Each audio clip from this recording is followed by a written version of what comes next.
Have you seen what's happening in Europe and other parts of the world with farmers?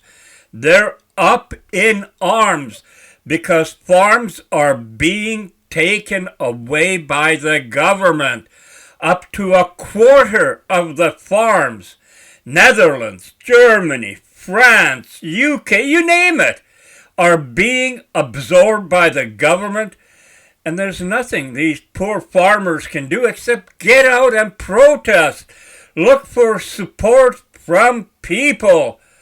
Good afternoon, ladies and gentlemen across our beautiful country of Canada, our friends around the world in the known and unknown universe.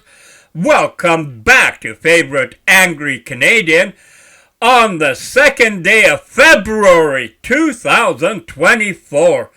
So, how do you feel about what is going on with farmers?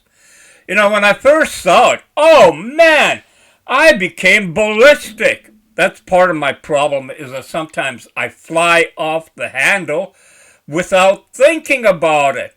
And yesterday, I was going to make a video where it was all 100% in favor of the farmers. Oh shit, what is happening? You know, food comes from the farmers. They produce our food. We need them. But then something happened to me yesterday also that completely changed my mind. Oh my God! No, I don't really support farmers losing their farms, but I understand why it's happening, and I also understand why they don't have a right to their lifestyle. Because if that's going to be the thing that we're going to judge, oh, it's a good lifestyle, you know, they're just loving the land and the crops and the animals and the hard work and all that, they love it. Well, there's a hell of a lot of people out there that love their lifestyle, but automation, robotics, and technology moving forward is changing that. No escaping it.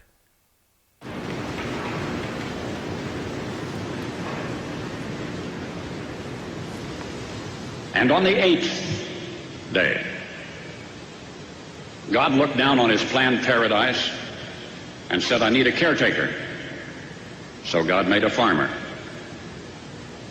God said, I need somebody willing to get up before dawn, milk cows, work all day in the fields, milk cows again, eat supper, then go to town and stay past midnight at a meeting of the school board. So God made a farmer. God said, I need somebody willing to sit up all night with a newborn colt and watch it die, then dry his eyes and say, maybe next year. I need somebody who can shape an axe handle from a persimmon sprout, shoe a horse with a hunk of car tire, who can make harness out of hay, wire, feed sacks, and shoe scraps, who planting time and harvest season will finish his 40-hour week by Tuesday noon, and then pain in from tractor back, put in another 72 hours. So God made a farmer. God said, I need somebody strong enough to clear trees and heave bales, yet gentle enough to yean lambs and wean pigs and tend to pink-combed pullets, who will stop his mower for an hour to splint the broken leg of a meadowlark. So God made a farmer.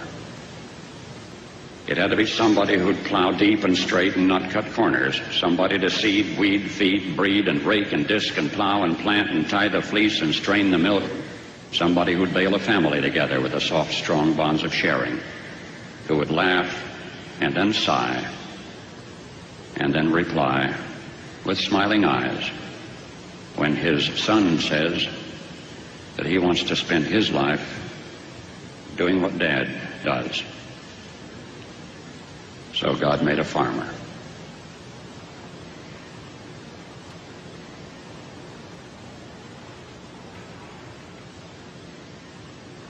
From now on, I'm quoting an open letter from God. My dear children, and believe me, that is all of you, I consider myself a pretty patient guy. I mean, look at the Grand Canyon. It took millions of years to get it right. And about evolution, boy, nothing is slower than designing that whole Darwinian thing to take place, cell by cell and gene by gene.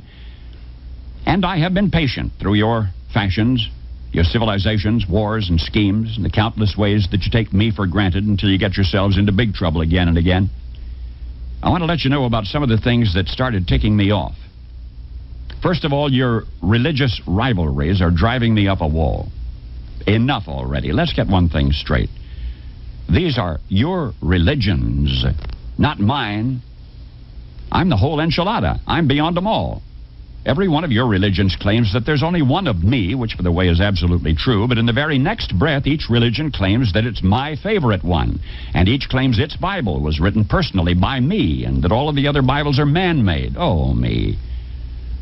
How do I ever begin to put a stop to such complicated nonsense? All right. Listen up now. I am your father and mother, and I don't play favorites among my children. Also, I hate to break it to you, but I don't write. My longhand is awful, and I've always been more of a doer anyway. So all of your books, including those Bibles, were written by men and women. They were inspired men and women. They were remarkable people, but they also made mistakes here and there, and I made sure of that so that you would never trust a written word rather than your own living heart. You see, one human being, to me, even a bum on the street, is worth more than all of the holy books in the world. That's just the kind of a guy I am. My spirit is not an historical thing. It's alive, right now, as fresh as your next breath. Holy books and religious rites are sacred and powerful, but they are not more so than the least of you. They were only meant to steer you in the right direction, not to keep you arguing with each other, and certainly not to keep you from trusting your own personal connection with me. Which brings me to my next point about your nonsense. You act like I need you and your religions to stick up for me or win souls. For my sake, please don't do me any favors. I can stand quite well on my own, thank you. I don't need you to defend me. I don't need constant credit. I just want you to be good to each other. And another thing, I don't get all worked up over money or politics, so stop dragging my name into your dramas. For example, I swear to me that I never threatened Oral Roberts. I never rode in any of Rajneesh's Rolls Royces, and I never told Pat Robertson to run for president. And I have never, ever had a conversation with Jim Baker or Jerry Falwell or Jimmy Swaggart. Of course, come Judgment Day, I certainly intend to. Now, the thing is, I want you to stop thinking of religion as some sort of a loyalty pledge to me. The true purpose of your religions is so that you can become more aware of me, not the other way around. Believe me, I know you already. I know what's in each of your hearts. And I love you anyway, with no strings attached. So lighten up and enjoy me. That's what religion's best for. What you seem to forget is how mysterious I am. You look at the petty differences in your scriptures and you say, well, if this is the truth, then that can't be. But instead of trying to figure out my paradoxes and unfathomable nature, which, by the way, you never will, why not open your hearts to the simple common threads of every religion? You know what I'm talking about. Play nice with each other. Love and respect everyone. Be kind. Even when life is scary or confusing, take courage and be of good cheer, for I'm always with you. And learn how to be quiet so that you can hear my still small voice. I don't like to shout. Leave the world a better place by living your life with dignity and gracefulness. For you are my own child. Hold back nothing from life. For the parts of you that can die surely will, and the parts that can't won't. So don't worry. Be happy. I stole that last line from Bobby McFerrin, but who gave it to him in the first place? Simple stuff now. Why do you keep making it so complicated? It's like you're always looking for an excuse to be upset. And I am very tired of your main excuse. Do you think I care whether you call me God or Yahweh or Jehovah, Allah, Wakatonka, Brahma, Father, Mother, even the void of Nirvana? Do you think I care which of my special children you feel closest to? Jesus, Mary, Buddha, Krishna, Muhammad, or any of the others? You can call me and my special ones any name you choose, if only you will go about my business of loving one another as I love you. How can you keep neglecting something so simple? No, I am not telling you to abandon your religions. Enjoy your religions. Honor them. Learn from them. Just as you should enjoy, honor, and learn from your parents. But do you walk around telling everyone that your parents are better than theirs? Your religion, like your parents, may always have the most special place in your heart. I don't mind that at all. And I don't want you to combine all of the great traditions into one big mess. Each religion is unique for a reason. Each has a unique style so that people can find the best path for themselves. But, my special children, the ones that your religions revolve around, all live in the same place, in my heart. And they get along perfectly, I assure you. The clergy must stop creating a myth of sibling rivalry where there is none. My blessed children of earth, the world has grown too small for your pervasive religious bigotries and confusion. The whole planet is now connected by air travel, satellite dishes, telephones, fax machines, rock concerts, diseases, and mutual needs and concerns. Get with the program. If you really want to help me celebrate the birthday of my son Jesus, then commit yourselves to figuring out how to feed your hungry and clothe your naked and protect your abused and shelter your poor. And just as important, make your own everyday life a shining example of kindness and good humor. I've given you all of the resources you need if only you abandon your fear of each other and begin living and loving and laughing together. Finally, my children everywhere, remember whose birthday you honor on what you call Christmas Day, December 25, and the fearlessness with which he chose to live and die. As I love him, so do I love each of you. Now, I am not really ticked off. Not really. I just wanted to grab your attention because I hate to see you suffer. But I gave you free will. So what can I do now other than try to influence you through reason, persuasion, and a little old-fashioned guilt and manipulation? After all, you know, I am the original Jewish mother. I just want you to be happy. And I'll sit in the dark. I really am, indeed, I swear, with you always, always.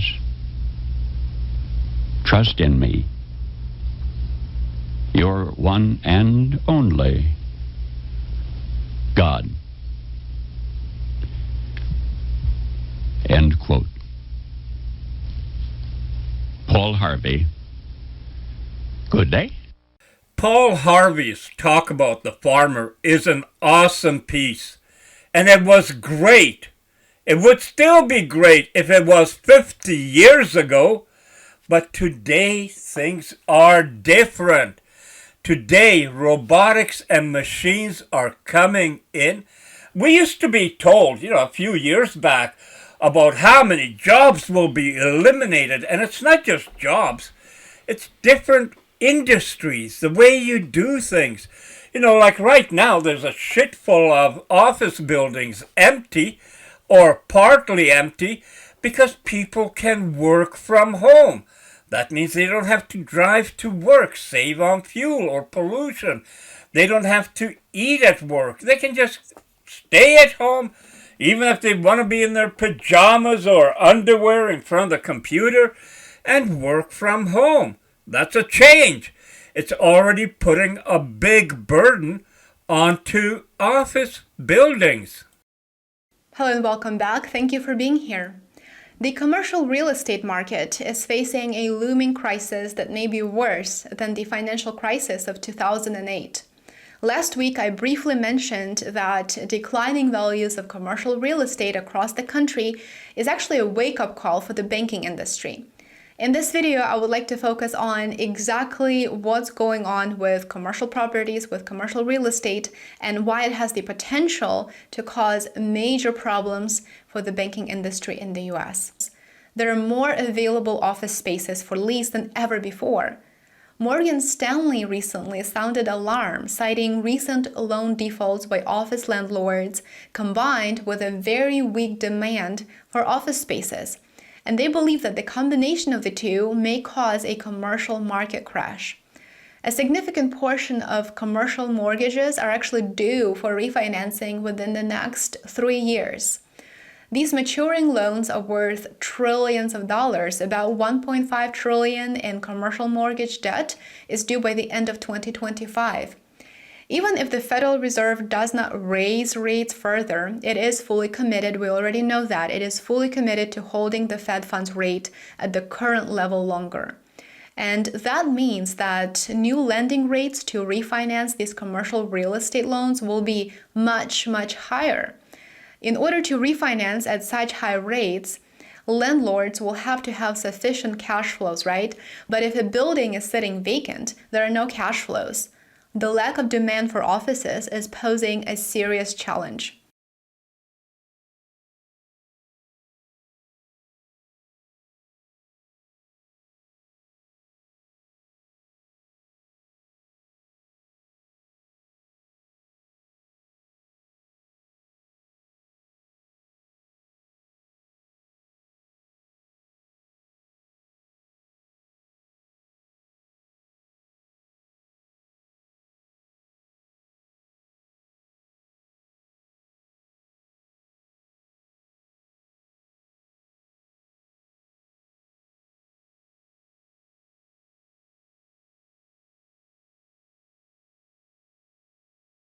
Hello and welcome back. Thank you so much for tuning in.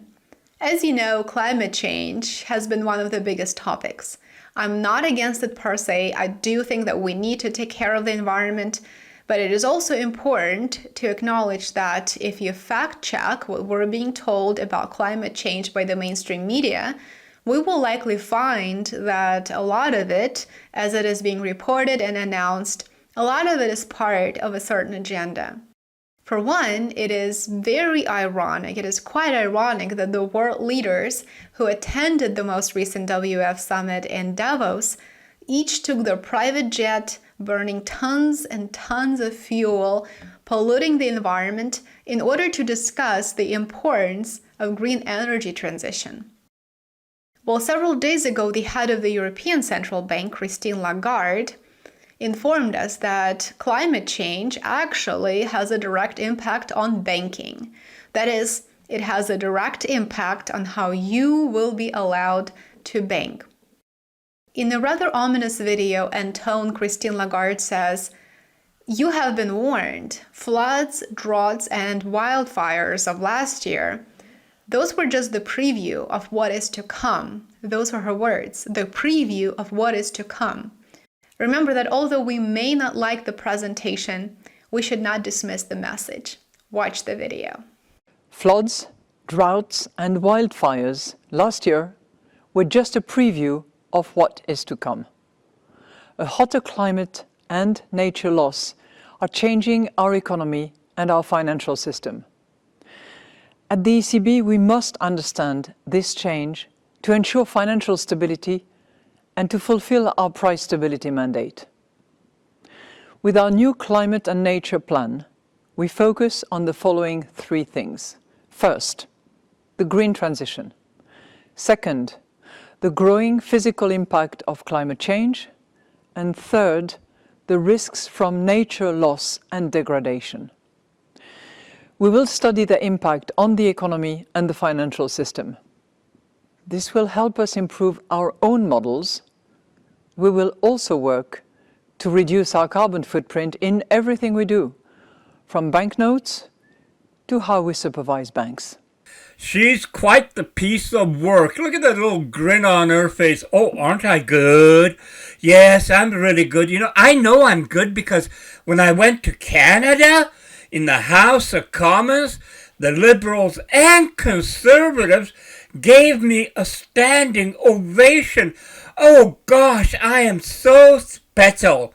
Yeah, she's special, all right. She should be, well, whatever. But I watch Lena all the time, and I tell you, she's a hell of a lot smarter than our Deputy Prime Minister, Minister of Finance, and a member on the Board of Trustees for the World Economic Forum, Chrystia Freeland. Man, she's a real wingnut. I'll have more coming about Chrystia probably in the next video, but right now I gotta just drop this little thing in that while the world is moving in so many fashion. It's changing. It has changed. In Canada, we have bigger things to worry about. Canadian parents love their kids, and we want the very best for them, and we want them to be kept safe. LGBT youth across this country are among the most vulnerable to homelessness, to suicide, to a range of things that can harm them. We need to be there to defend them. We need to be there to protect them, and I know Canadians across the country are doing just that.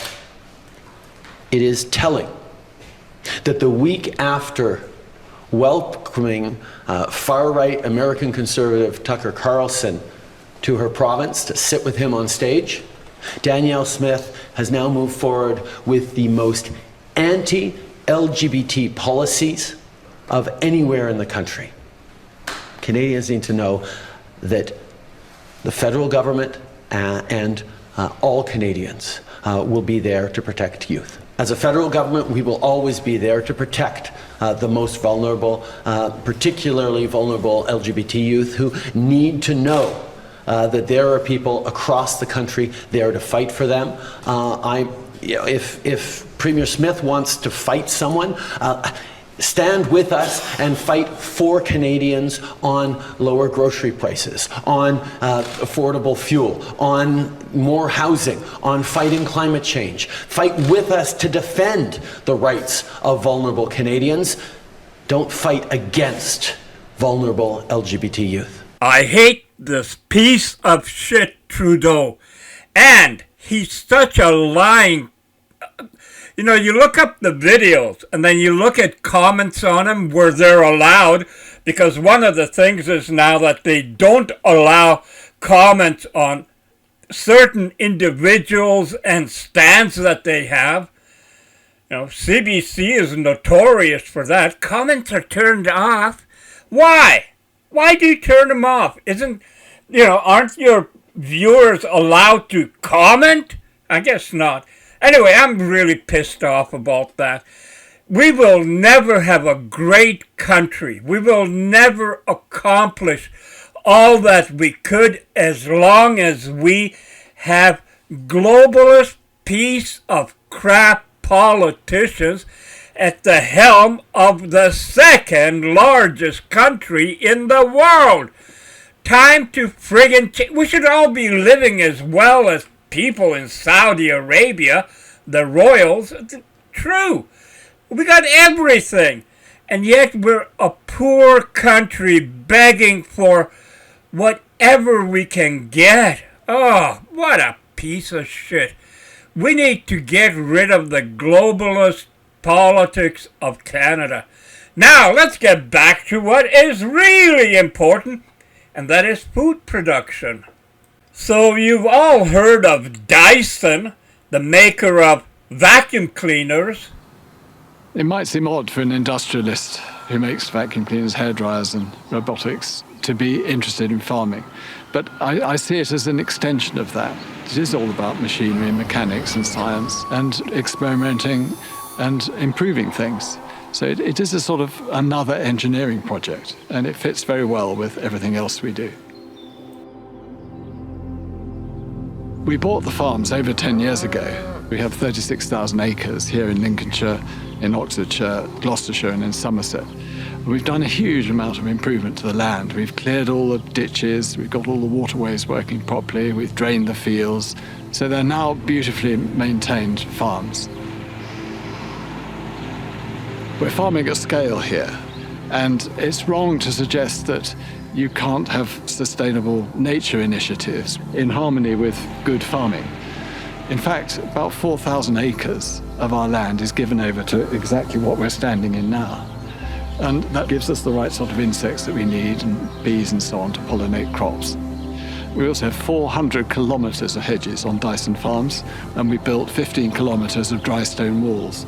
And these were important for harbouring birds and insects and small mammals. It's very important to regenerate the soil, and one of the ways of doing it is to have sheep. We have about 10,000 sheep. We also have cattle, and these, of course, put back goodness into the soil. With all these margins, wildflowers, hedgerows, walls, and proper management of our woods, we're getting all that biodiversity, and it's worth it because it looks after the land properly, improves the quality of the soil, and produces better tasting food. It's regenerative, and it's the right way to farm.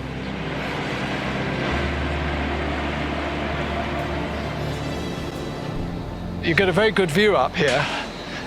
So here we are standing on top of the anaerobic digester, which generates electricity for 10,000 homes. You can see the fields where we grow the crops.